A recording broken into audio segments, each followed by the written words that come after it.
Our republic is fallen, and our society in crisis because grown males act like spoiled boys. They're physically mature and can reproduce, but they're emotional babies because they cannot love well. Boys make excuses. Men take responsibility. Boys want to be cared and coddled.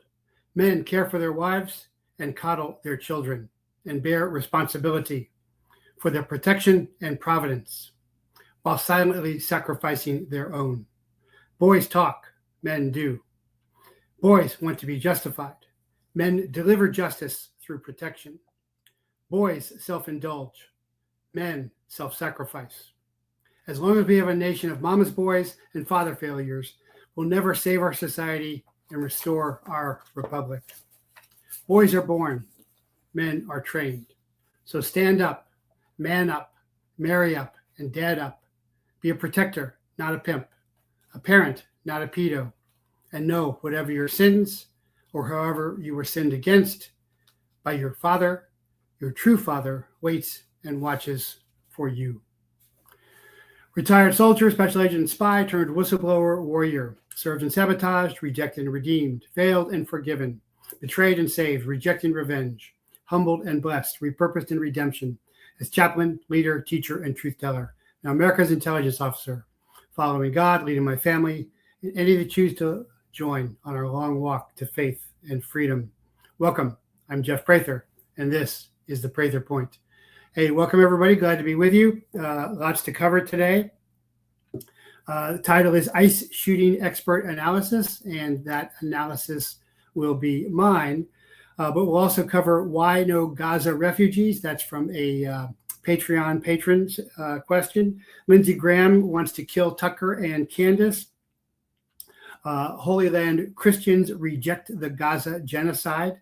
And hypocrisy prosecuting Maduro, but passing on Biden. And more than that. But I was on X, and you should subscribe to me on X. I would certainly appreciate that. Subscribe to me on Rumble, like, share, subscribe on X and Rumble, and if you want to, on Meta as well. So I'm one of the few non-paid, non-bought-off Liberty Luminary commentators still. And so I simply rely on your donations and support. So you can donate to support the show, which every show takes about 4 to 5 hours of show prep so that I'm not wasting your time. I've given you just essentials and not repeating stuff endlessly like you see on the fake news with the fake blondes going on. So you can support the show at jeffreyprather.com under the red button, support the show. Or you can actually participate with me at patreon.com/Jeffrey Prather at the $5, $15, or $25 level. $5 curated news stories, $15 deep resources, $25 daily training videos, and opportunity to train monthly with me live. Or if you just want created news stories, jeffreyprather.locals.com, $9 a month, $90 a year. You can also go to the Jeffrey Prather shop. You can get great stuff like Prather Private Label, which is by Stay Brewed Coffee, small batch constitutional Christian family out of Indiana makes it. They also make teamamerica.com coffee as well. We get it every month. It is fabulous, highly recommended. And there's lots of other great items in the shop. No, Christmas is over, but sure would appreciate your support for the show. Anyway, and I want to thank you for your support and your continued loyalty. And, if you can't afford to support the show, then at least send me prayers. We can always use prayers. In fact, prayers have been really helping a lot. We have some great news I can't announce yet from Team America having a huge success.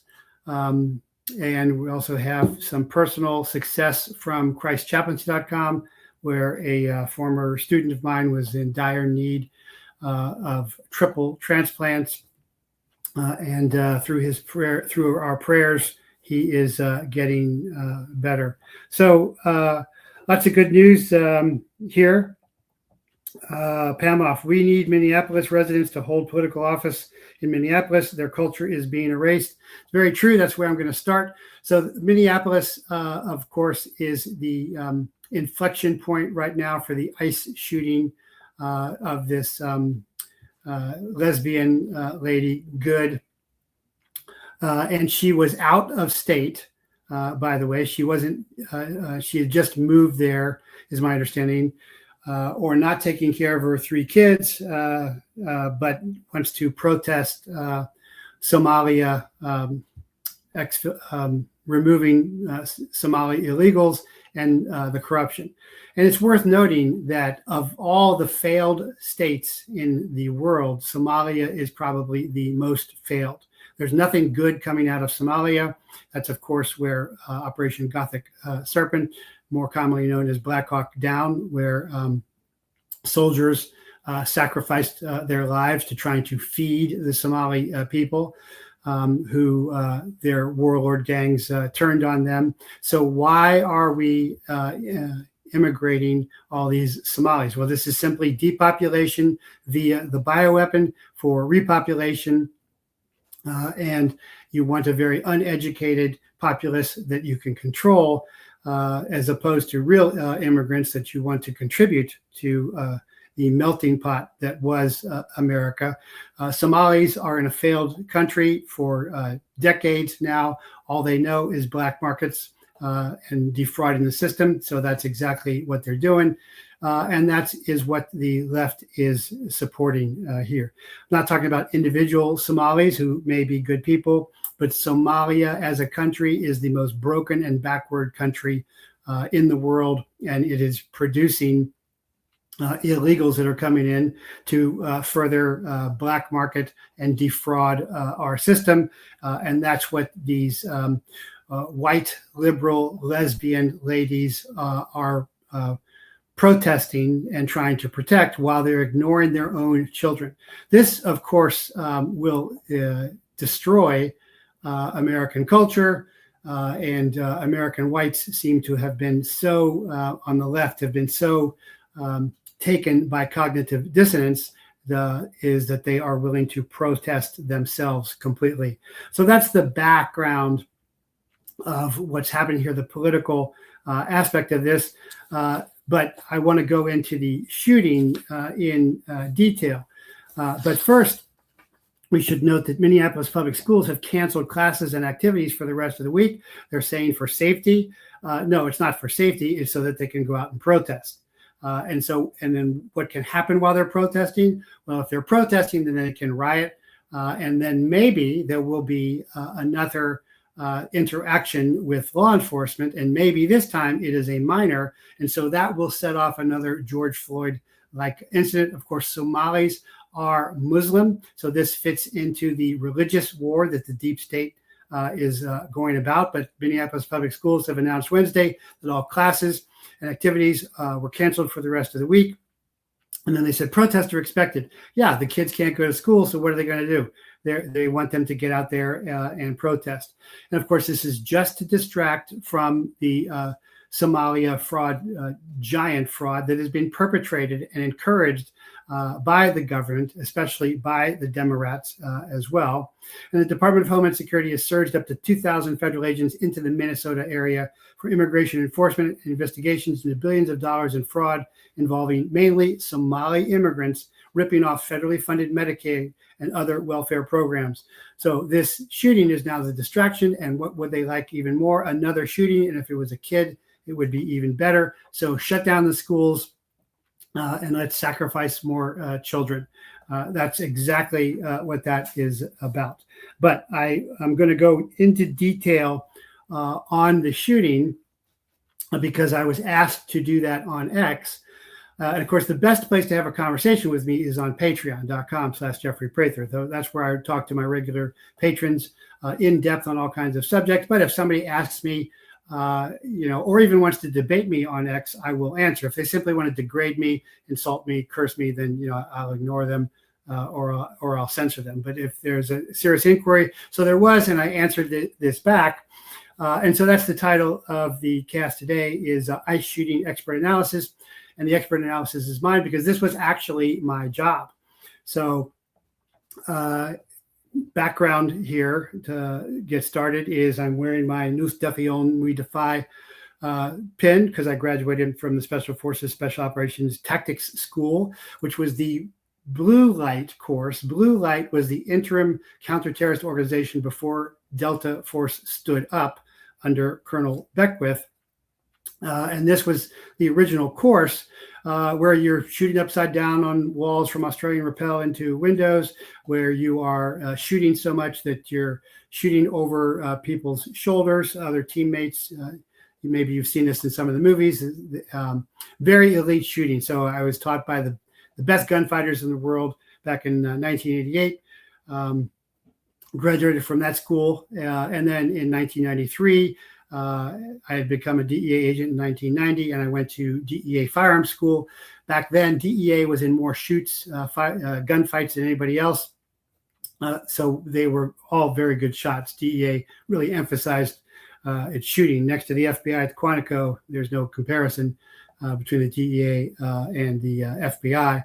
But the firearms instructors were another breed apart as well. You had to pass every week of the course 96th percentile with handgun, rifle, shotgun, and bullseye course as well. And it was not uncommon for many people to be sent home from that course. It was so rare of a course that I was the single firearms instructor for a decade for Tucson, for the Tucson, Sierra Vista, Nogales, Mazatlan, Mexico, and Yuma, Arizona DEA offices.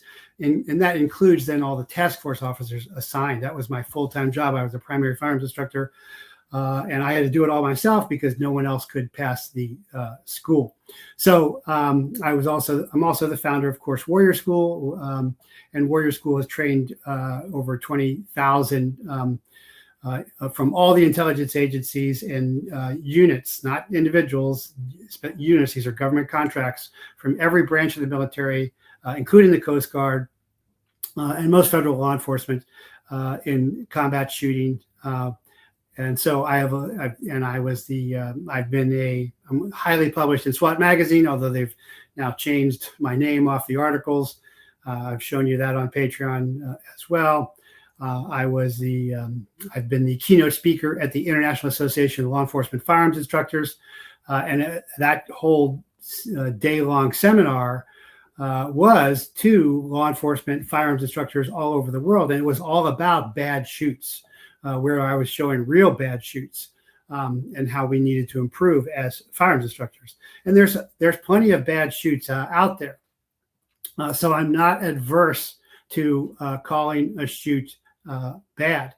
But I'm going to explain why this is a good shoot. And there was another former FBI guy on X who said this was homicide, and he is wrong. And I'll explain that in detail why he is wrong. But this is because I was asked about this, and because this is actually my lane. This is actually my job. In fact, I actually went to court in Tucson for a DEA shooting very similar to this shooting.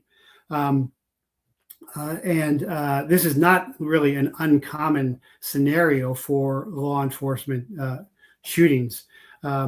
Those shootings always happen around the driver's side window. It can be reversed where the law enforcement guy's in the car. In the case of my case, it was actually reversed. The special agent was inside the car, but the scenario is almost the same. So there's my credentials. They're extensive. I've got a lot of experience in this. That FBI agent, I think, is Steve Friend. I think I've had him on the show. He's a younger former agent. He's not a firearms instructor. Doesn't have my experience and training in that regard. But let me go over the law, which is very clear on this, and that's 18 U.S. Code 111. So as a federal agent, you operate under codes. For me, as a D agent, it was 21 U.S.C. 841A1, possession with intent to distribute Schedule 1 controlled substances, which is mainly heroin, marijuana, and cocaine. But 18 U.S.C. Code 111 defines the federal crime of assaulting, resisting, or impeding, which is exactly what this woman was doing, federal officers or agents. And it also includes assault with a deadly weapon. It's not, the car isn't a deadly weapon, but it can be considered a lethal instrument, that it can be used as a deadly weapon, although it is not designed to be a deadly weapon. To charge someone with this, there must be an intentional act. So the woman was intentionally driving forward. The alleged victim must be designated under 18 U.S.C. 114, such as a federal law enforcement officer, judge, or other government employee. And 114 says whoever kills or attempts to kill any officer or employee of the United States or any agency in any branch of the United States government, including any member of the uniformed services, while such officer or employee is engaged in account of the performance of official duties,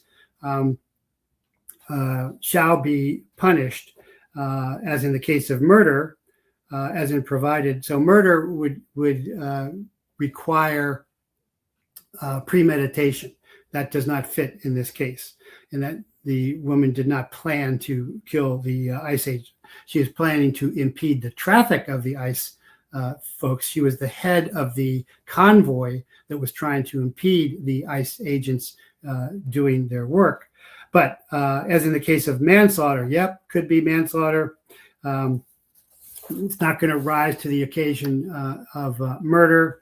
There's an enhanced penalty. So whoever in the commission of any acts described in subsection A uses a deadly or dangerous weapon, including a weapon intended to cause death or danger. Now here, there's going to be argument because, again, a car is not a deadly weapon, but it can be a lethal instrument. It can be used as a deadly weapon. In fact, much more deadly than a handgun. And actually, it has been used by a lot of illegals and protesters in the past. And so there is precedent for this. So to prove a conviction, the perpetrator must forcibly have assaulted a federal officer or interfered with them while engaged in the performance of their official duty. Did she rise to that standard? Yes, very clearly. Who's covered under that? FBI agents, Border Patrol agents, U.S. Marshals, and specifically ATF agents and ICE agents. It specifically lists ICE agents. And so then there's classifications of this assault. Simple assault involves forcibly assaulting or resisting or opposing the agent. So right there, you check the box for simple assault. Serious assault, no deadly weapon. Similar to simple assault with two additional characteristics, it requires you to make actual physical contact with the officer, which she did with her vehicle. She was in control of that. And with the intent to commit another felony, fleeing from being detained by a ICE agent, a federal agent, can turn into resisting arrest. She wasn't under arrest, she was under detention, but when you resist, that can rise then to resisting arrest. We'll see if that comes out. Serious assault without a weapon is felony punishable up to 8 years in prison and fines up to $250,000. Of course, she's passed, and so prayers for her. But I'm elaborating on the case here. Serious assault with a deadly weapon or causing serious bodily injury is the most serious type of assault against a federal officer. When you make physical contact with the officer and do so with a deadly weapon, will cause serious bodily injury in the officer. Serious assault with a deadly weapon is Class C felony, punishable up to 20 years in prison and fines up to $250,000. So there's a key legal term of art in there, is saying serious bodily injury. So there's two justifications, and only two justifications. I used to teach this endlessly before every training shoot. So you have to have fear for your life or someone else's life in your immediate vicinity, and they have to have the means, ability, intent to execute that threat immediately. That's the first, fear for life. And the second is serious physical injury or grievous bodily harm in most states. And grievous bodily harm, serious physical injury means you simply cannot defend yourself. You are proned out on your belly, you're tied up, your eyes are poked out, your fingers are cut off. Both of those activate the justification under law for lethal force, that is, for shooting. And I saw a lot of other stuff saying some guy saying, hey, I was teaching the Navy this stuff and you shoot out the tires. That's total bullshit. I've shot a lot of vehicles. I have taught tactical vehicle operations. I've taught ramming. I've taught pit. I've shot into vehicles. I've shot out of vehicles. I've taught people how to skip rounds over the hoods of vehicles, underneath vehicles. I'm very expert in this area. You can shoot out the tires on a vehicle, and the car can drive off. And no one is authorized to shoot at tires or at a vehicle. You never shoot at tires or vehicle. That's movie garbage. You shoot at the driver. That is doctrine across the board. So there's a lot of garbage out there on TV. But again, it's worth noting that this is a liberal lesbian woman who abandoned her own children to disrupt ICE operations to protect Somali illegal criminals. And so she's sacrificing herself, and now her kids don't have a mom around, and the lesbian husband or wife is saying, oh, I brought her here. This is my fault. This is the penultimate of cognitive dissonance. This shows how much the deep state, because the deep state is behind all of this illegal immigration. That's the whole thing with the Islamification of America. Everybody's scared about it. Well, who brought him in? Well, the CIA brought him in. Who covered up for him? The FBI. And do they go after the real terrorists that they've brought in? No, they never go after that. They go after some hapless Muslim kid that they set up. So anyway, to get into the shoot in detail, so the good is at the head of the convoy. The agent exits his vehicle. He's in uniform. There's lights. He approaches the vehicle. He orders her out of the vehicle. She does not comply. Right there, she's in trouble because she's not complying with a federal agent in the execution of his duty, because she is blocking him and the other agents from doing their federal duty. So already she's in the wrong there. So then he hits the door handle, I think is reaching in. She turns away from him to flee him. So this could be argued that this goes from detention to fleeing arrest. There's a lot of precedent for this as well. And meanwhile, another ICE agent is now in front of the car, and as the car, he's almost on top of the car, likely touching the car.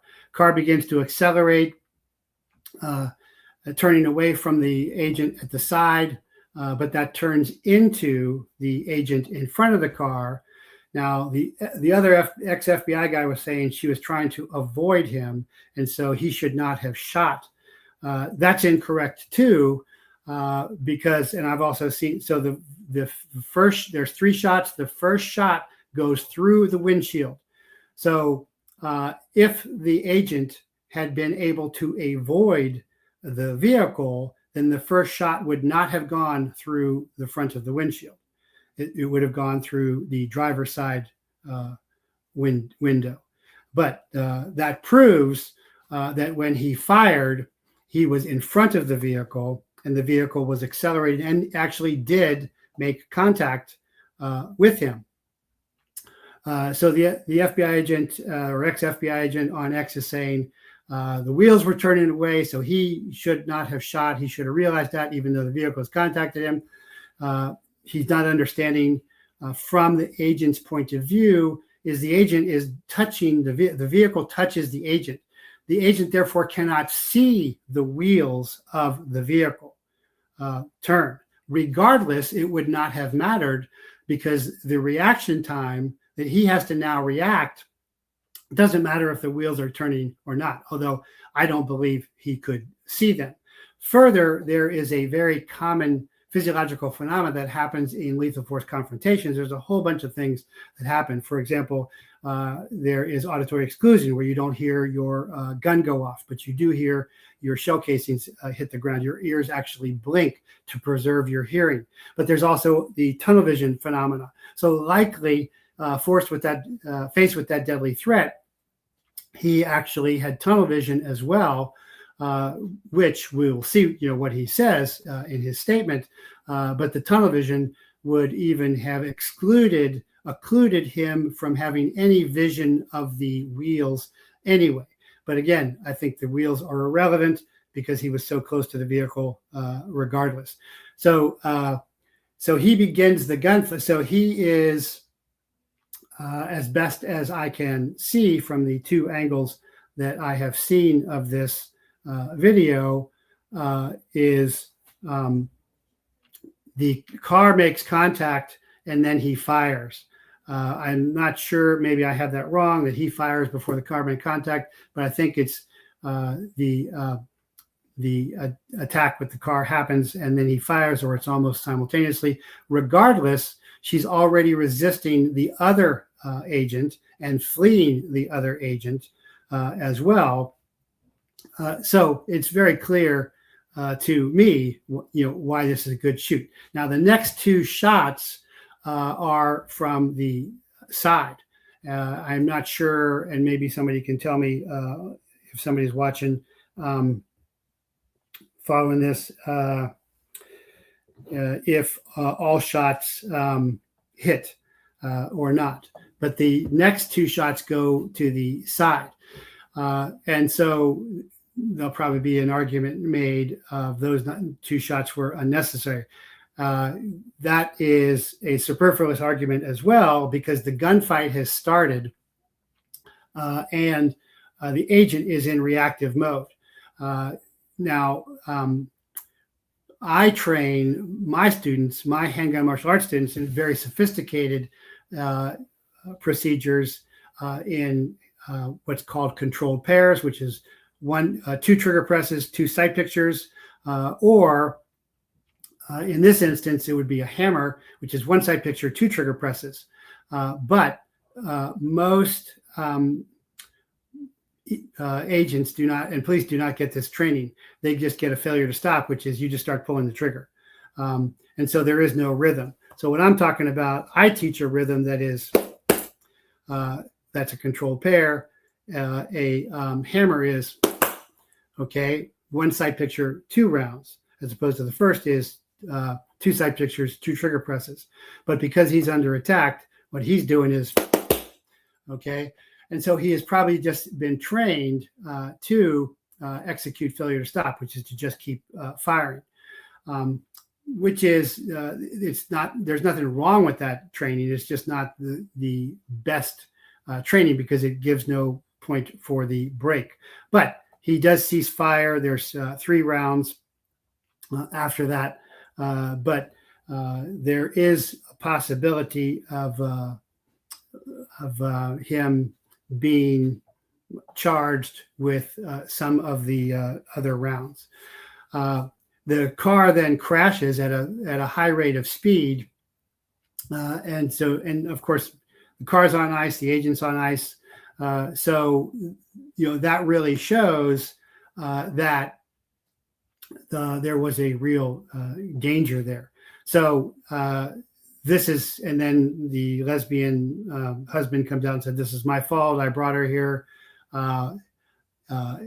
And so that goes to intent, that she was involved in this protest for these Somali illegals, and even came from another state to do this, and was leading the convoy of that. All that's going to go into state of mind and totality of circumstances in the trial of this. But this is going to be ruled as a good shoot. I'm going to disagree totally with this FBI agent and agree that this is a good shoot. It is not, however, an act of terrorism, as Christine Noam was saying. So to terrorize, the act has to be designed to terrorize other people. For example, with the airplanes flying into the buildings on 9/11, the true intent wasn't to kill the people on the airplanes. It wasn't to kill the people in the buildings. It was to terrorize everybody else, the world watching all of that. That's clearly terrorism. or when you see ISIS guys cutting off heads, it's the big thing isn't to kill the guy. The big thing is to terrorize everybody else, to oppress through fear everybody else. There is no terrorism here at all. That shouldn't hold up. But we'll see what happens there. How she refused in order to get out of the car? Yes, that's exactly right. How is there any chance of a united community when the mayor will not back up their law enforcement? Well, they don't want a united community. They want to destroy the community. They want to fracture the community, because then this is the synthesis Hegelian dialectic, creating chaos. So it's easier to control. That's what this is all about. So if the police chief is a thief, which was just announced in my town, that's not uncommon as well. So, but I want to know if you do have questions or comments about the shooting. That's what that's what I'm talking about today.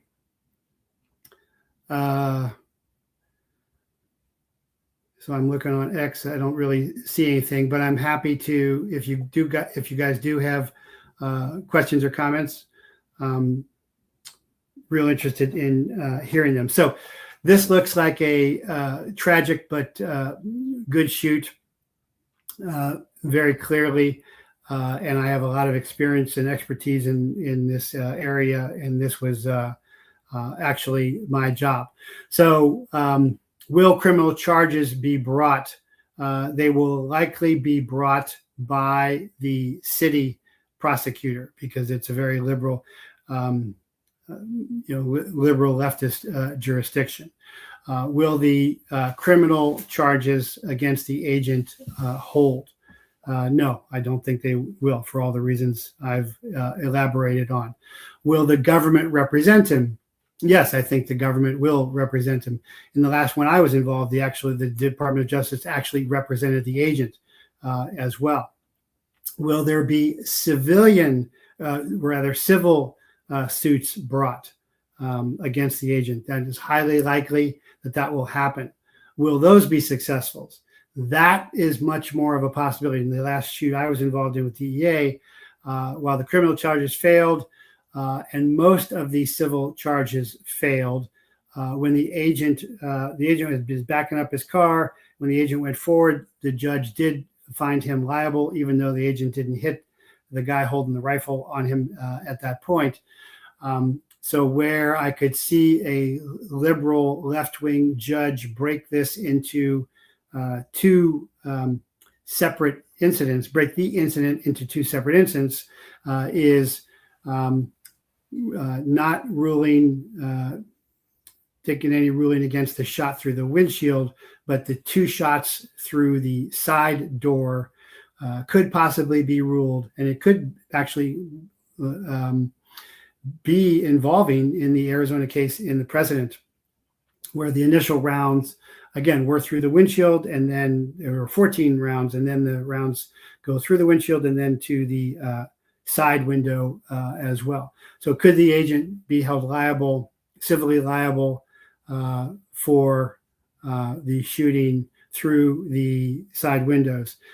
He could. There's precedent for that. Is that righteous and just? No, it is not. But could it happen?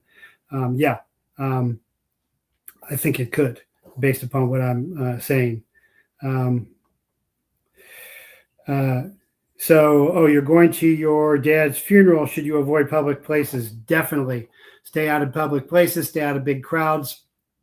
Like I said, they are looking to, with the school out, they're looking to another protest, which will become a confrontation, and they would love for a child to be shot.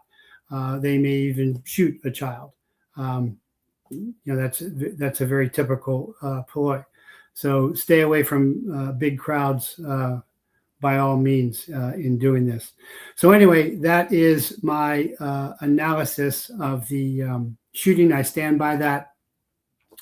If you have questions or comments about that, welcome to hear them.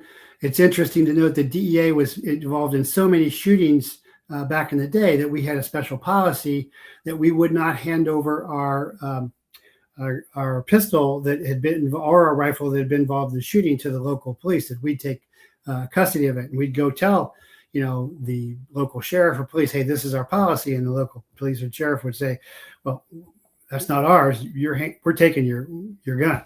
And so we would agree to disagree on that. We also had a policy of isolating the shooter for a period of 24 hours because we know in real life, it's not like the movies where you go, oh, I'm so bad. I'm so sorry I killed that scumbag. I feel so bad about it. I don't have closure.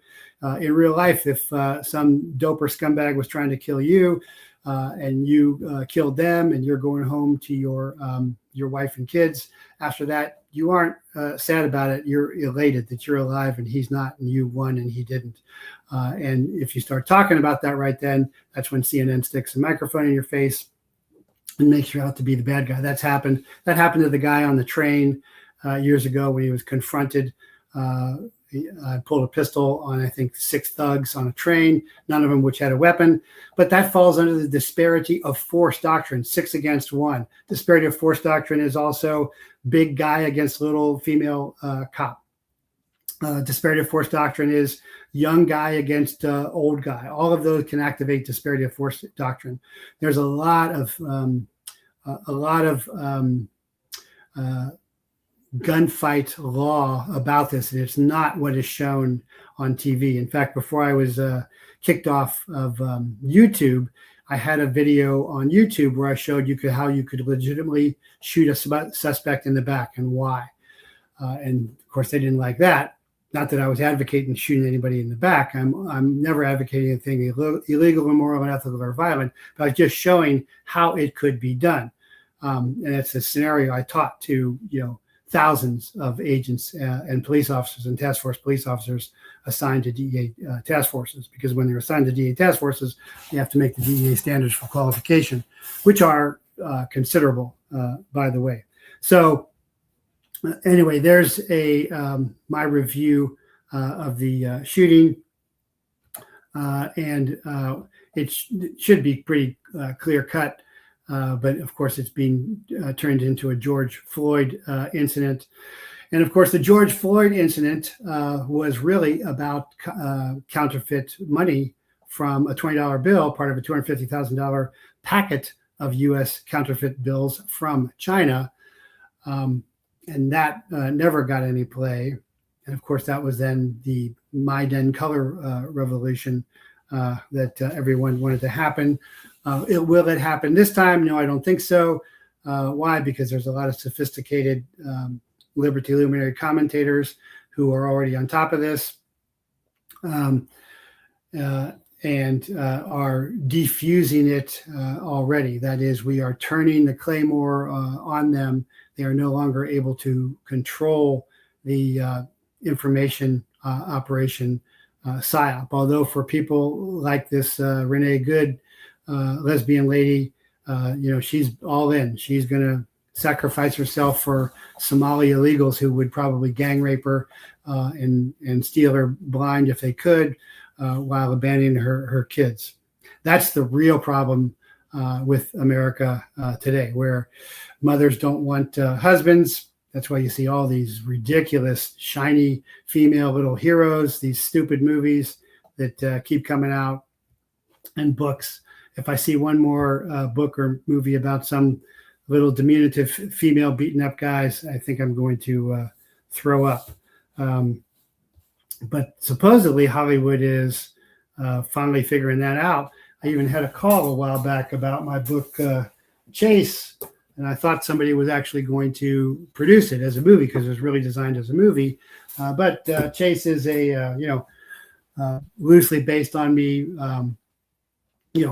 American action hero.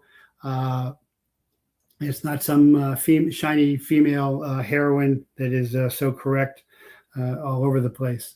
But anyway, that's the shooting. Let me know what you think about that.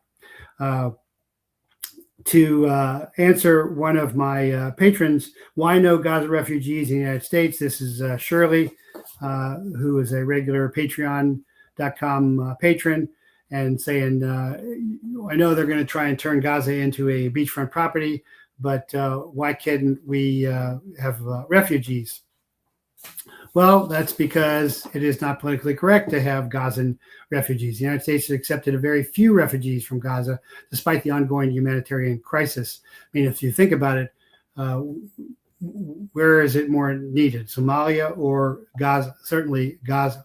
As of late 2024, only 31 Palestinians had been resettled in the U.S. since the conflict escalated in October 2023, according to State Department spokesmen. Historically, the U.S. has resettled minimal numbers of Palestinian refugees, with just 56.09% admitted in fiscal year 2023 and only 16 by 2024. So it is almost nothing and is dwindling to nothing. Why? Because Trump is in Israel's pocket, and they do not want them here. But for legitimate refugees from genocide, there's nobody more deserving than the Gazans, and there's nobody less deserving than the Somali that are coming in. The Biden administration had considered a pilot program to admit certain Palestinians from Gaza, particularly those with family ties to U.S. citizens, but that never really happened. Political opposition has been strong. President Trump has vowed to ban all refugees from Gaza and reinstate and expand his previous travel ban targeting Muslim-majority countries. And they've raised security concerns about Gazans, which, I will grant are valid. So why was the CIA bringing in Afghan terrorists?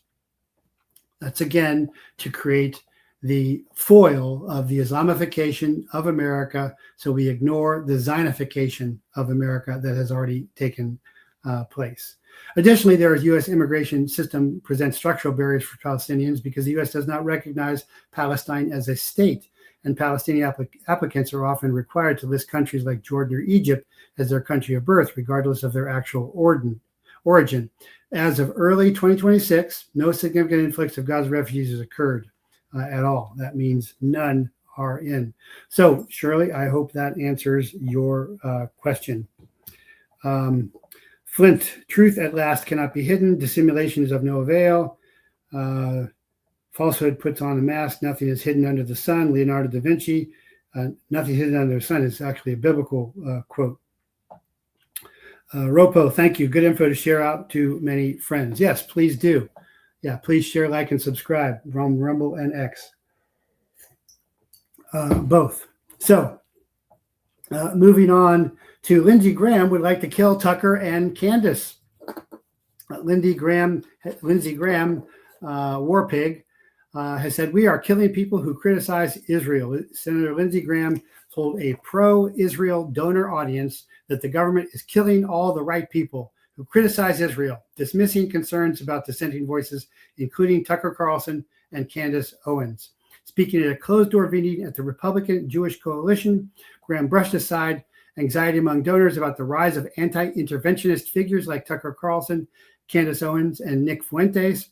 And I would not put Nick Fuentes in the category of Candace and Owens, but assuring the room that the Republican Party remains firmly aligned with militarism, tax cuts for elites, and unconditional support for Israel. And here's a quote. I feel good about the Republican Party. I feel good about where we're going as a nation. We're killing all the right people, and we're cutting your taxes. The remark, delivered casualty and to laughter, was interpreted by critics as revealing a glimpse into the mindset of Washington's permanent war class, one that equates dissent with enemies and treats mass death abroad as a political talking point. Graham went on to praise Donald Trump as his favorite president, bragging that the U.S. military has been so active in attacking foreign nations on behalf of Israel. It has finally begun to encounter limits to its global firepower. We've run out of bombs, Graham boasted. We didn't run out of bombs in World War II. We were also, I think, righteous in World War II. And of course, we won World War II, where now we never are allowed to win. We are never unleashed. So to those who worry about those stupid interviews, Graham said dismissively, Don't worry, the Republican Party has figured it out. So that's a very dangerous precedent. We're seeing this from Mark Levin as well, calling Candace and Tucker Nazis as well, because then you dehumanize them, and then it's easier to kill them as well. So that's the permanent war class that we are involved in, that we must overcome, but Trump seems to be doing nothing to do that as well.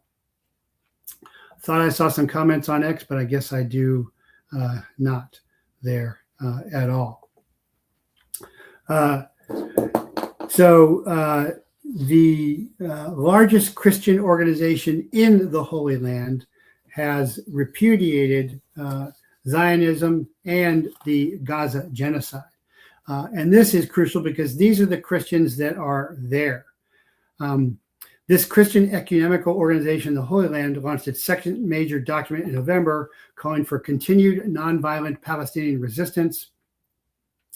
Having recently returned from the Holy Land, Catholic Humanitarian Aid and Vulnerable People Project founder Jason Jones recommended the document from the Kairos Palestine document. The Kairos Palestine movement was initiated in 2009 with their first major document, self-described as the Christian Palestinians' word to the world about what is happening in Palestine. We're talking about Christian Palestinians now. It was endorsed at the time by heads of all the churches in Jerusalem, including all the Catholic and Orthodox rites, along with the Anglican and Lutheran denominations. What that means is this Kairos document was endorsed by all the different Christian sects, because there's lots of different Christian sects in the Holy Land, in Jerusalem. Among these endorsements was Cardinal Pier Battista Pizzaballa, who was head of the Franciscan custody of the Holy Land at the time and is now the Latin Patriarch of Jerusalem. That's Eastern Orthodox Church. As of spring 2025, the Kairos Board of Directors consists of priests, prelates, ministers, and community leaders representing these various churches, including its president, former Latin Patriarch Michael Sabath, Orthodox Bishop Atalia Hama, and Reverend Dr. Munther Isaac, pastor of the Lutheran Evangelical Church in Ramallah, who was also a past guest on the Tucker Carlson show.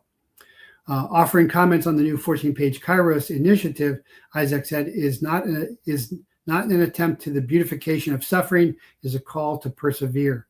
The document uses clear, unambiguous language that calls for the naming things and presenting them accurately as they are.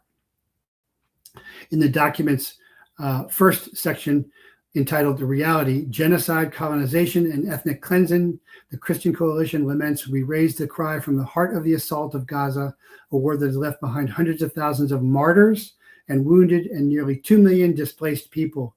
Many were buried beneath the rubble, burned alive, tortured to death in prisons, or forcibly displaced. Others endured starvation, targeted even as they ran in search of food. Tens of thousands of children were killed in the most horrific ways. Gaza's health, education, economic, and environmental sectors, indeed every component of life, have been destroyed. Addressing the gravity of this ongoing international crime, the document affirms human rights organizations, legal institutions, and international experts have been unequivocal.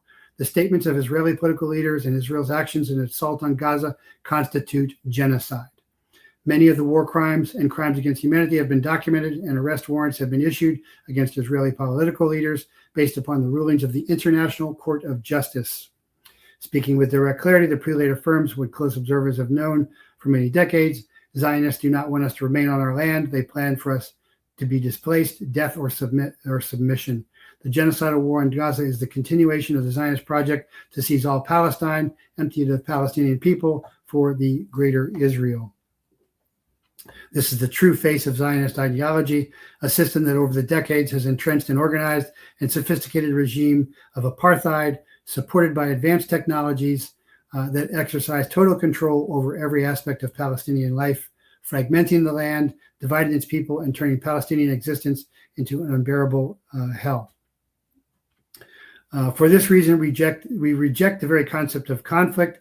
The reality on the ground is rather tyranny, an oppressive regime of settler colonization and apartheid. The authors further call out the hypocrisy of the United States and other Western countries who continue to support Israel's ongoing aggression while people of the world have stood in solidarity with us. Christian leaders also address the heresy of Christian Zionism, calling it a theology of racism, colonialism, and ethnic supremacy that has produced apartheid, ethnic cleansing, and the genocide of indigenous people. Christian Zionism calls on a tribal, racist God of war and ethnic cleansing, teachings utterly alien to the core of Christian faith and ethics. Christian Zionism must therefore be named for what it is, a theological distortion and moral corruption. And so that's very true, and I haven't emphasized that enough. I've talked about the scriptural basis of replacing Yeshua's parable of the vineyard with Ezekiel, who blesses Israel, I will bless. But by Christian pastors saying that Israelis are superior, that's racial superiority. That goes against all basic Christian principles. And of course, St. Paul says there's neither Jew nor Gentile in Christ. So after all efforts to invite Christian Zionists to genuine repentance have been exhausted, Kairos 2 reads, moral, ecclesiastical, and theological responsibility requires that they be held accountable, that their ideology be rejected and boycotted. The time has come for the churches of the world to repudiate Zionist ideology and state clearly their position on Palestine. This is the case of settler colonization, ethnic cleansing of an indigenous people. So that's what should be happening in American churches. Of course, many of these American churches are going to continue to celebrate Zionism because they're getting paid.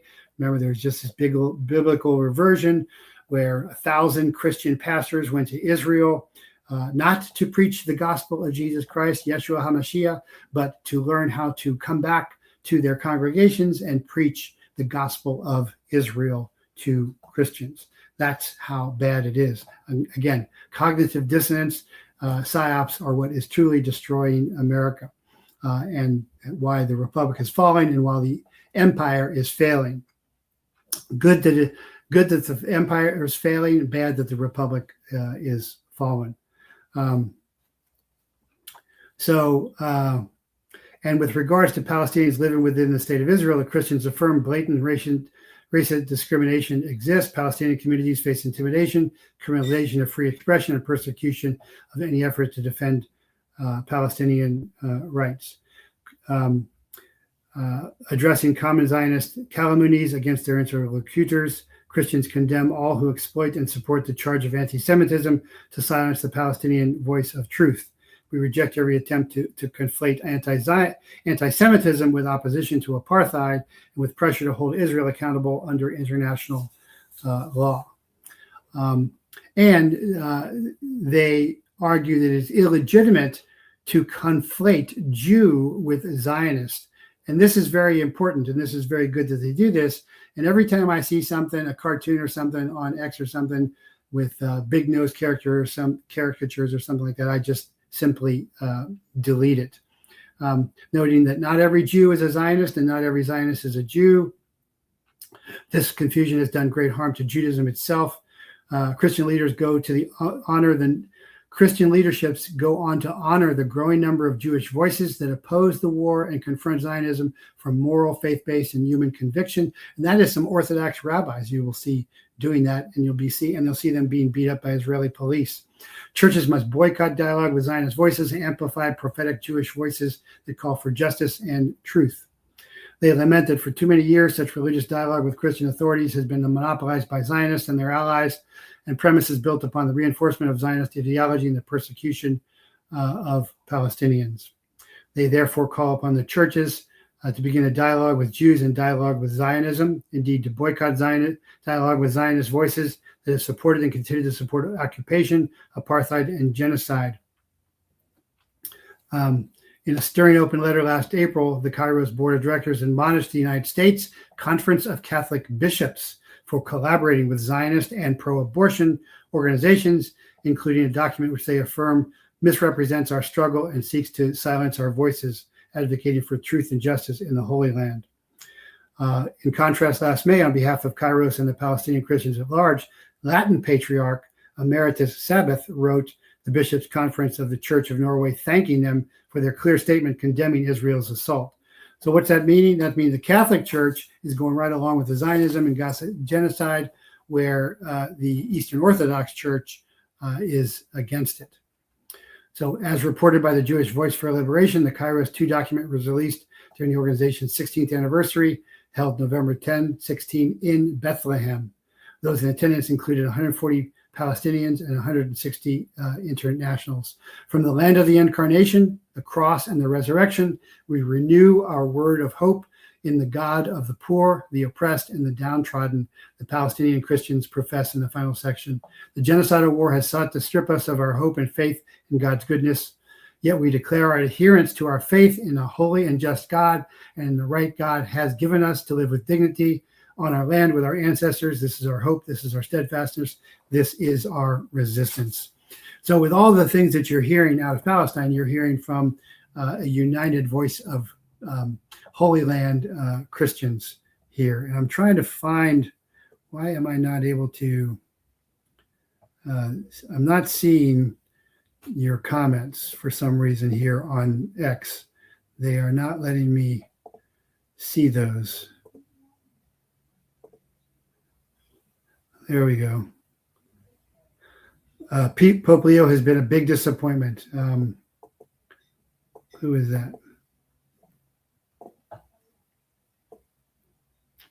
Sarah Lorca. Yes. Well, better than the last. Two narratives. One's claimed she had just dropped off her son at school and recently moved to Minnesota. No, she was heading that convoy.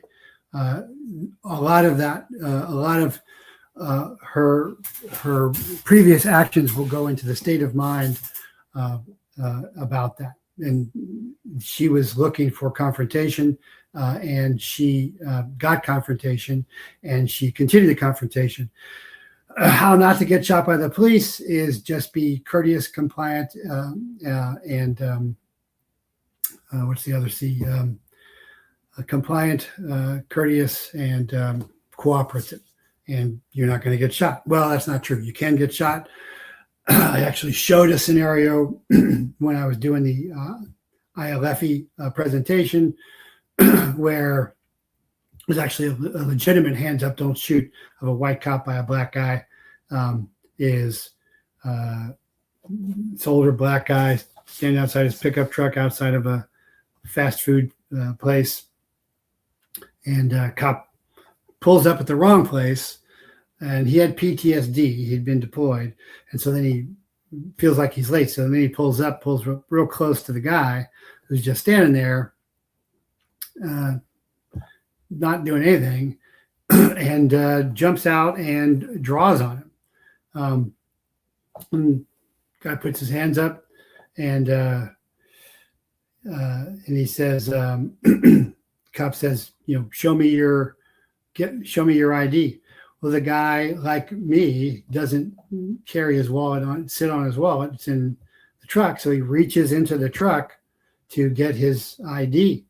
And the cop shoots him. And he says, why'd you shoot me? Because he went for the truck. He said, you told me to get my ID. It's in the truck. So that was totally a bad shoot. That was a real hands up. Don't shoot. The cop had PTSD. The cop's instructions were poor. And so, that's a real example. Not the setup of Black Lives Matter at all.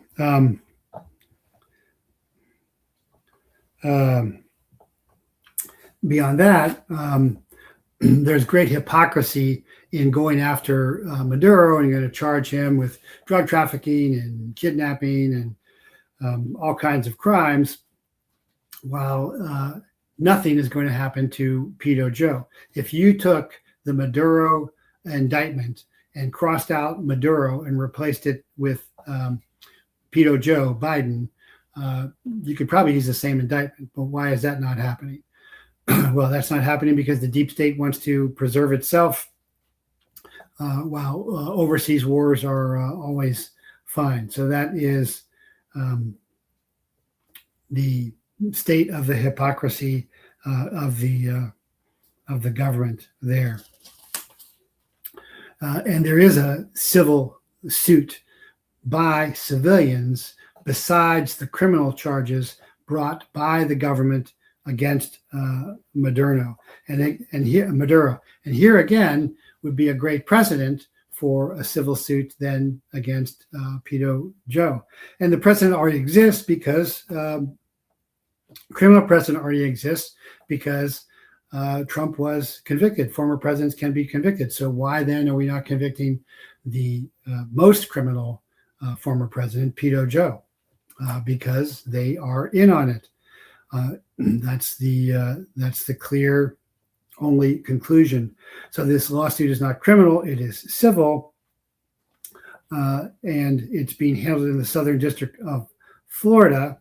And it is a concrete action brought by U.S. citizens targeting Maduro, Delcy Rodriguez, and other high-ranking officials of the regime for kidnapping, torture, drug trafficking, and the use of hostages as bargaining chips.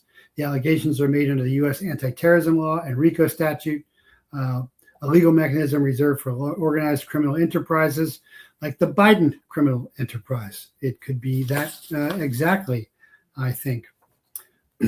On January 4th, the plaintiffs took a decisive step by filing a formal request for procedural default against the defendants because they didn't answer them back. In legal terms, a default constitutes an effective waiver to defend oneself at the stage of process with very concrete consequences. This is similar to what happens in American state nationals.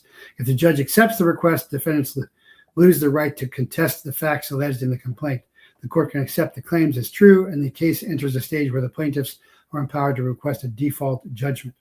The scenario extends beyond financial matters. An eventual acceptance of the plaintiff's argument would entail a judicial recognition that Venezuela power operated as a criminal structure under RICO. And so if that's the case, then why couldn't the same thing be done to Pedo Joe, which should have been done first? And that's because, again, the government is protecting itself. So we will see where that goes. Meanwhile, the FBI is desperate to ISIS scare America in preparation for what? Likely for more Iran war. The FBI says it foiled another ISIS-inspired terrorist attack at a school. It says it assisted a local law enforcement agency in Indiana where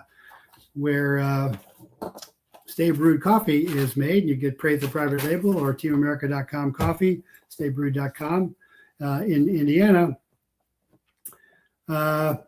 Multiple planned attacks over the holidays. At some point in 2025, the FBI helped a local police agency foil an ISIS-inspired attack that at least one minor planned to carry out at an unnamed central Indiana school, according to an annual summary released by the federal agency's Indianapolis field office, January 5th, 2026.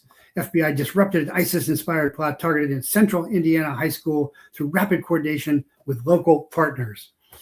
Beyond that, the agency provided few details, sharing neither the name of the school involved, nor the city or the town which the school is located, nor did the agency clarify whether the report characterized the plot as ISIS. It just was ISIS, because we said so. Why? Because we're the FBI. Why? Because we made it all up. That's what we do. So Chris Bavender, an FBI spokesman, declined to answer an Indy Star request for additional information about the foiled attack, said this matter is ongoing. I thought it was foiled. Because the student had immediate access to firearms, FBI Indianapolis worked closely with the high school and our local law enforcement partner to remove all firearms from the house, and the student was expelled from the school. So the kid had access to firearms. That is lots of kids in Indiana, in the Midwest, in Ohio, hunters. In December, the FBI announced that it stopped another ISIS attack in Northern Carolina. The alleged perpetrator, 18-year-old Christian Stuvart, was planning to carry out an assault in New York Eve. Never any of the Afghan terrorists that have been imported by the CIA. And those are never the guys. They miss those. The authorities found out that Stuvart planned a mass casualty attack against a grocery store and a Burger King in Mint Hill. because grocery stores and Burger Kings are symbolism of, whatever. And expected to kill 20 to 21 victims, very specific there. The Bureau also prevented a planned terrorist attack and arrested 4 members of the Turtle Island Liberation Front. I cannot get over that Turtle Island Liberation Front. So what's all this telling us? Well, take that with this. Iranian protesters have renamed a Tehran street after Trump amid anti-regime uprising. So Iranian protesters intensified nationwide demonstrations over the past 24 hours, issuing direct appeals to President Donald Trump while chanting anti-regime slogans and defying expanding security crackdowns. Footage published on Wednesday showed a protester in Tehran symbolically renaming a street after Trump. Other videos also captured a handwritten message to Trump reading, "Don't let them kill us." After decades of theocratic tyranny, why now? And why Trump? Because this is what Netanyahu wants. This is what Mossad directs, and along with CIA assets, executes. This is clear preparation for more Trump war on Iran. Will it be boots on the ground? Doubtful. Will it be planes in the air? Highly likely. Why? Because we've already done that. But remember, the U.S. forces did seize a Russian-sanctioned oil tanker. Russian warship escorts just watched. To be clear, this is the U.S. escalating towards direct conflict with Russia, as it already has done repeatedly in Ukraine. So, while Ukraine may be slowly winding down, but peace is not happening, the U.S. is escalating more conflict with Russia on the high seas. Not doing much against China. China's still going to get Venezuelan oil. And of course, escalating more Middle Eastern conflict. That's what all these little mini ISIS plots are about. Remember, they wanted to say Crooks was involved with Iran because that is the script. And just because real life doesn't follow the script, you make real life follow the script. That's what happened. That's why the Fast and Furious guns and how I became a whistleblower. The vessel was seized in the North Atlantic pursuant to a warrant issued by a U.S. federal court after being tracked by the U.S. Coast Guard's Monroe U.S. European Command confirmed on social media. So this is, as I have said, this is all more Mideast war looking to happen. Fish guy, they're setting the table, so to speak. Yes, exactly. That's what they're doing. I pray that Iran purges Islam from its midst. Not much chance of that. Iran is Shia Muslim, not Sunni like Iraq. Now I understand why you posted that article showing how they created a villain we can use to justify more war. That's Fish Guy on Patreon. Yes. Yeah, if you're following me on Patreon and if you get confused by I'm talking too fast or whatever, you can almost follow the entire cast right off of Patreon because I publish everything right there, and then we talk about it too. If you want to debate or further explanation, because I'm always answering all my patrons, and that's how we have an ongoing dialogue. We have an ongoing dialogue live during the show, and then all the time, and then of course once a month. I do online live classes with my martial arts students across the country and with my handgun martial arts students across the country. In fact, this Saturday is the opening of the dojo, the Bujinkan dojo, which will be online across the country as well. So if you're interested in doing that, you got to sign up at patreon.com/Jeffrey Prather at the Point Patriot level. And then we can get you a handbook and certified membership card, and you can join those classes, or you can join the handgun martial arts classes, or you can join even both. It's $25 a month, and you can then also access when I have in-person seminars as well. But Iran is not likely to purge Islam from its midst at all. But it is worth noting that during Obama's Arab Spring, the only country where regime change was not supported was Iran, where it was most needed. And it's also worth noting that the Iran hostage situation that happened that launched Delta's first failed mission happened not because the Marine Guards failed. The Marine Guards actually got the doors closed, but the State Department bureaucrats went ahead and opened the doors and were taken hostage. So that is the cast today. I don't see any other questions there. Not a lot more than that happening. Well, there is. Candace has photos of Charlie Kirk's back showing that there is no blood, there is no wound. And of course, many commentators have shown that if it was a 30-06, there'd be a terrible exit wound. His neck would have been destroyed. So Candace is further destroying the FBI story, the FBI lie. And of course, that indicates that the government is in on it, of course, destroying the site. And a lot of people are now looking at the microphone. I was in part of an X conversation that just made no sense. But is it possible that there was a exploding microphone? If there was a drone, high-speed drone that activated something like that, something along the lines of the exploding pagers? Yeah, that's certainly a possibility. People are looking at about that. There's some kind of object that's up in the air flying in slow motion that has now been identified. And again, all of this points to nation-state involvement. The destruction of the evidence scene, the remake of the entire site allowed by the FBI shows the government was in on it. The high-speed drones, only nation-state capable, Israel, America, the government is in on it. The Huachuca meeting, which I've talked about, looks like the government was in on it. So because he was no longer towing the line about Israel and Zionism. So it is a grim year. My predictions have not changed. There's going to be more political violence. We're already seeing it.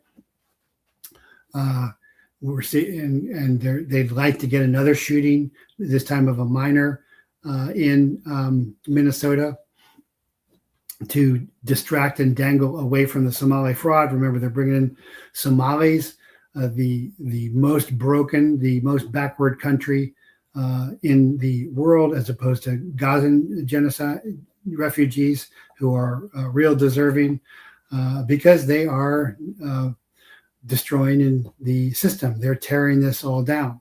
The Roman Republic fell because they made it fall. The American Republic fell because they made it fall. The Roman Empire and American Empire are failing because they are making it fail. Revelation is coming true because they are making Revelation come true, because it is human fallen nature. So I hope all that makes sense. But at the same time, I'm still very optimistic because we are more aware of it than ever before. There's a new term, Fed slop, which is the garbage out of the federal government, just like deep state is now a regularly used term.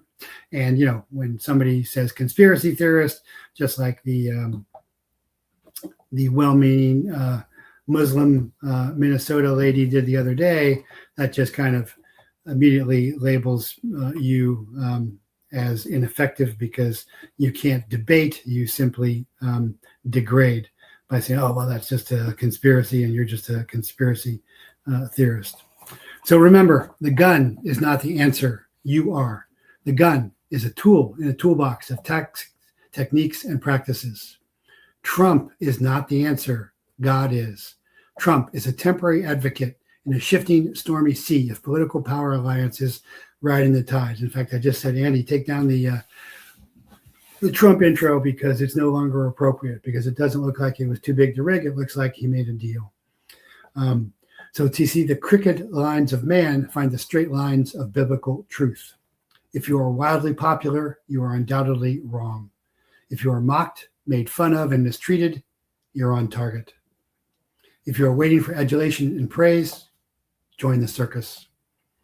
Ignore your critics, cherish your friends. Know your chain of command. Delineate your duty. Triage your priorities. God, family, clan, tribe, nation. To become spirit-filled, empty ego. The only real initiation for a warrior is battle. True certification for a soldier is the enemy. It's not about how you comport yourself in victory, but in defeat. It's not how you perform in public, but in private. Be grateful, and you will become grace-filled. Our times here are like waterfall drops. Savor and share every moment, because all too soon and suddenly